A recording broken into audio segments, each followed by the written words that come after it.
د هنر پوینټ درنو مینوالو سلامونه مې قبول کوي. امید لرم چې روغ او جوړ به دوستانو. یو ډیر افسوسناک او زړه دردونکې خبر در سره شریکوم چې دغه واقعه په پنجاب شیخپور کې رامخې ته شوې ده. درې هلکانو یوې جینۍ د ټیک ټاک جوړولو په بانه یو کندر ځای ته بوتلې ده او هلته یې ورسره درې واړو هلکانو د یوې ګنټې پورې جنسي زیاتې کړې دي. دوستانو دغه ټوله واقعه در سره شریکوم. موږ سره تر اخره پورې پاتې شئ چې د ټولو معلوماتو نه خبر شي. کوم ملګري چې زموږ په چینل کې نوي دي او زموږ چینل یې نه سبسکرایب کړی نو مهرباني وکړئ زموږ چینل د سره سبسکرایب کړئ او خوا کې ورسره د ټلې نشان ووهئ چې داسې معلوماتي ویډیوګانې درته په اسانه درورسي. سلامونه دوستانو. یو 14 کلنه جینۍ چې د ټیک ټاک جوړولو او ځان فیمس کولو لپاره یې خپل عزت وبایللو. دغه واقعه چې په پنجاب شیخپور کې رامخې ته شوې ده چې درې هلکانو د 14 کلنې جینۍ سره د ټیک ټاک جوړولو په بانه ناروا او غلط کار کړی دی. دغه هلکان پولیسو په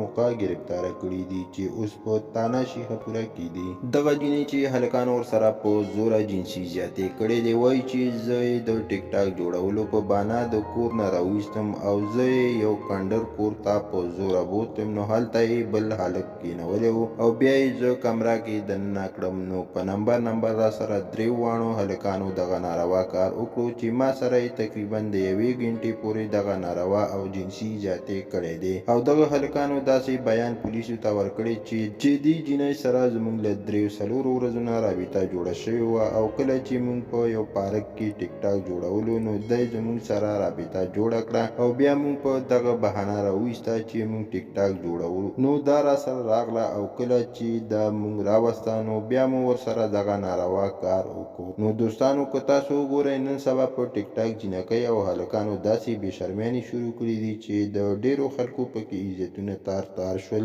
دوستانو له ټولو نه مخکې زه هغه پلارانو ته وایم چې هیڅکله هو په خپلو بچو ته سمارټ فونې ورکول نه دي پکار ځکه چې زیاتر جینکۍ بیا له داسې واقعګانو سره مخ کیږي ځکه چې د هغوی خو عزت لاړ شي خو ورسره یې د خاندان عزت هم له خاورو سره خاوري شي او حکومت له پکار دي چې داسې کسان له سخته قانوني سزا ورکړي چې د یو عبرت نشان وګرځي. دوستانو واقعا دا یو دردونکې خبر و چې در سره مو شریک کو. که ویډیو مو خوښه شوې وي لایک شیر کړئ، چینل در سره ضرور سبسکرایب کړئ. مننه کوم چې ویډیو را سره تر اخره پورې وکتله او د بلې ویډیو پورې الله په امان.